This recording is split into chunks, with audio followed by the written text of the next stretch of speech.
Oke, halo, selamat siang. Ini kebetulan saya mau ngecek PGA ya, kiriman dari user di Tokped juga ya. RX 570 Sapphire ya, kondisinya katanya no display, dan ini baru saya buka, kondisinya masih banyak debu, belum saya bersihin. Dan ini untuk baut di sini segel. Sebenarnya kalau segel di sini, kalau misalkan emang niat barang ini pengen segel, pengen dibuka tapi segelnya nggak mau rusak, untuk seri Sapphire ini terutama ya, ini nggak susah gitu.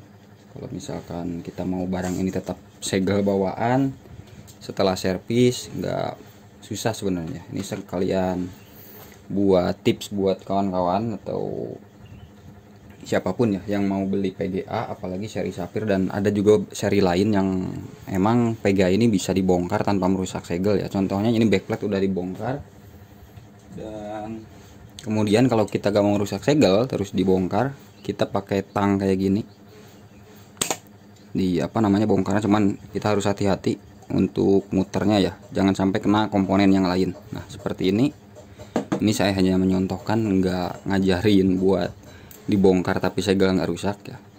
Nah seperti ini, karena dulu saya pernah dapat servisan, katanya masih segel, belum pernah dibongkar. Ternyata pas dibongkar pasta juga masih basah, terus ada bekas servis gitu. Jadi contohnya seperti ini. Cuman saya nggak mau membiarkan segel ini tetap utuh ya. Kenapa ya? Karena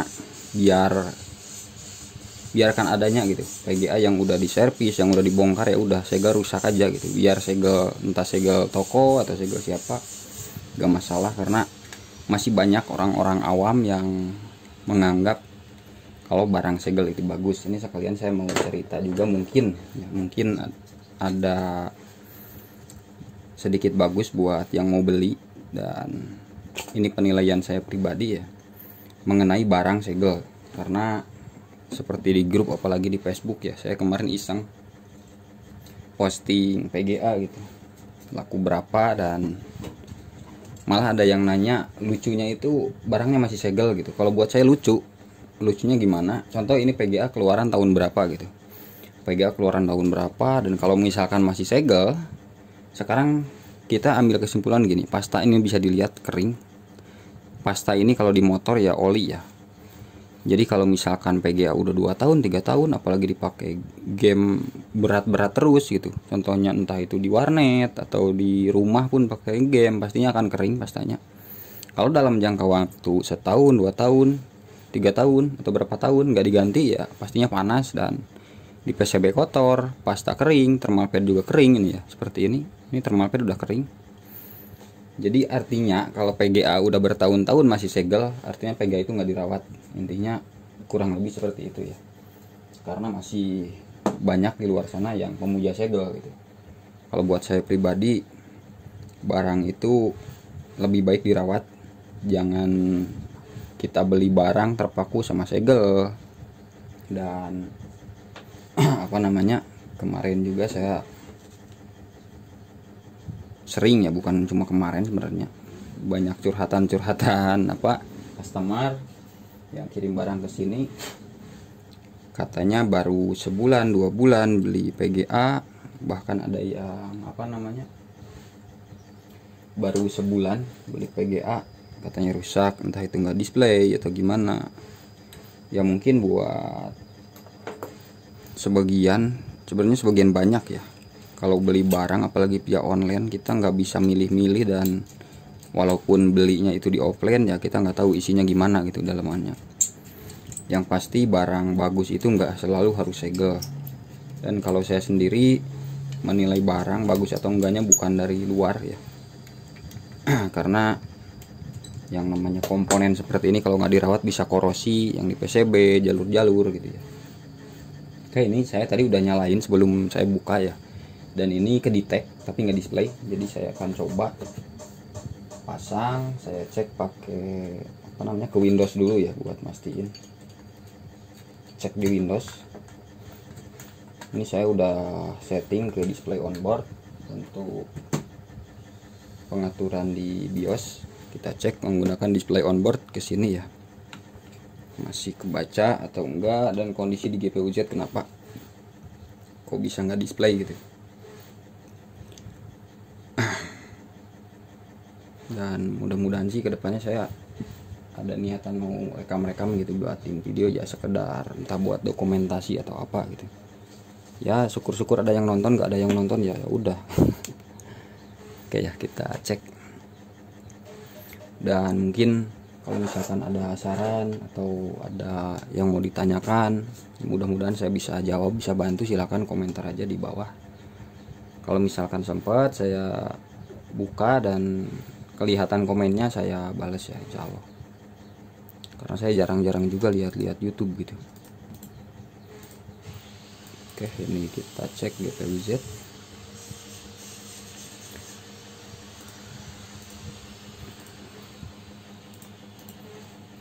Dan mungkin untuk pengecekan ya sekalian sharing-sharing mungkin buat kawan-kawan yang suka atau hobi di elektronik dan lagi belajar servis terutama di PGA, mungkin saya akan berbagi sedikit-sedikit tips ya, dasar-dasar pengecekan, gimana caranya ngecek PGA, dari mana awalnya gitu. Kita tunggu dulu, ini loading, nge-crash ya, ini nge-crash bisa dilihat. Sini nge-crash, nggak mau gerak mouse-nya, bisa dilihat. Ini kita harus matikan paksa. Ini kemungkinan dikena di antara VRAM atau apa ya. Saya coba nyalain ke BIOS dulu dan cek untuk voltage tegangan ya, nggak usah so Inggris gitu. Makan aja makan singkong.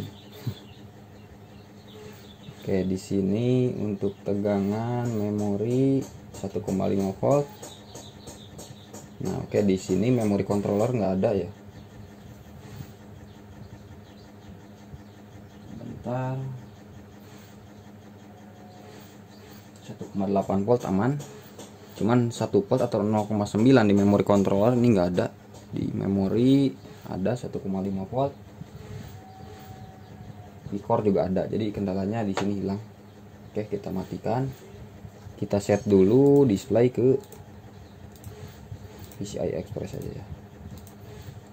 Oke, kita cek untuk di bagian ini. Jadi untuk tipsnya ya buat kawan-kawan mungkin ada yang lagi belajar servis atau mau ngecek PGA sendiri, punya apometer atau mau belajar, silahkan. Dan saya akan tunjukkan di PCB nya ini untuk RF 570 ini di bagian pengecekan ya. Bisa sedikit contohkan, saya bukan ngajarin atau gimana, cuman tips dari saya seperti ini. Kalau misalkan kita pengecekan PGA, jadi untuk mainboard disarankan atau dibilang wajib, nggak terlalu wajib, disarankan lebih bagus yang ada onboard, itu pertama. Dan monitor nggak perlu 2 juga nggak masalah. Dan untuk pengecekan awal kita masukin dari monitor ke onboard. Sekarang contoh kita nyalain tanpa PGA ya, nyalain tanpa PGA. Nah, dia nyala ya, dia masuk BIOS. Sekarang kita pasang ini PGA, ada PGA yang normal. PGA yang normal kita pasang. Ini nggak selalu harus pakai riser, cuman di sini biar aman karena udah makan banyak korban. Jadi lebih aman di riser kalau untuk servis. Kalau di Mobo juga bisa, nggak masalah. Oke, kita nyalakan. Ini nggak usah dipasang ke monitor, jadi monitor tetap dari onboard. Sekarang kita nyalakan. Jadi monitor biarkan dari onboard. Nah, kondisinya kalau seperti ini udah booting, udah lama dia nggak muncul display, artinya PGA ini kedetek. Artinya kedetek ya, PGA ini kedetek sama sistem, sama Windows. Oke, kita matikan. Nah, sekarang saya akan pakai monitor yang satunya, yang ini. Saya pakai port ini aja ya, karena HDMI jauh di belakang ya sampai. Kalau misalkan kedetek, artinya monitor nggak muncul dari onboard, artinya PGA ini kedetek. Lanjut kita pasang display dari PGA ini gitu. Kabel HDMI nya pindah ke sini, kita pasang. Kalau normal itu kan display. Nah, kalau nggak display, dia artinya nggak display. Nah, untuk yang kasus yang pertama, misalkan dipasang PGA, pin power udah dipasang, monitor ke onboard, dinyalakan masih display keluar dari onboard, sedangkan PGA terpasang, itu artinya nggak detect atau nggak kebaca PGA nya ya. Untuk kerusakannya sendiri macam-macam, bisa dari tegangan yang hilang, bisa dari IC yang ngebaca ke chip gitu komponennya, bisa jalur putus, macam-macam ya. Untuk kerusakan harus dilakukan pengecekan lebih lanjut. Mungkin untuk pengecekan awal seperti itu ya, untuk pengecekan. Oke, kita lanjut untuk bongkar VGA ini. Jadi mungkin untuk video ini saya nggak lama ya, mungkin ya sekali video 10-15 menit ya cukup. Ini paling lanjut saya garap. Untuk kasus awal seperti ini kan tegangan di sini tadi nggak ada ya, 0,9 atau 1 volt di sini nggak ada. Jadi untuk proses garapnya kita cek nanti di IC ini ada pin inputnya, powernya masuk atau enggak, terus enable-nya masuk atau enggak gitu. Dan kalau misalkan tegangan input atau sumber IC ini ada, tegangan enable-nya ada, berarti IC ini rusak gitu. Oke, ini paling saya cleaning dulu, lanjut saya garap. Mungkin untuk video ini cukup sekian ya. Makasih buat yang udah nonton, mungkin kalau ada yang nonton ya. Kalau nggak ada ya nggak masalah, sekedar sharing-sharing. Dan mungkin nanti untuk barang lain pengecekan atau garap barang lain, kalau ada yang kasusnya apalagi yang unik ya. Unik itu artinya PGA itu rusaknya bukan komponen yang mahal, cuman rusaknya itu susah dicari, entah itu komponen resistor yang kecil atau apa gitu. Beda halnya dengan IC yang seperti ini ya, kondisi hilang tegangan ya udah tinggal hajar di sini IC gitu, cari komponen yang rusak, sumber inputnya tegangan ada atau enggak. Kalau sumber tegangan ada, enable-nya ada, berarti IC rusak. Lebih mudah ya untuk proses garapnya sebenarnya. Tinggal nanti kalau misalkan udah diganti dan tegangan udah muncul masih nggak display, kita harus cari lagi di mana titik rusaknya lainnya. Oke, mungkin untuk video ini cukup sekian. Mudah-mudahan bisa sedikit membantu ya buat kawan-kawan yang pengecekan, mau belajar gitu pengecekan PGA. Mohon maaf kalau ada salah-salah kata. Sekian dari saya, dilanjut nanti ketemu di video berikutnya ya. Diusahakan mudah-mudahan ada lagi PGA yang bisa saya videokan atau saya contohkan ya untuk pengecekan entah proses garap. Oke, sekian, terima kasih yang udah nonton. Selamat siang.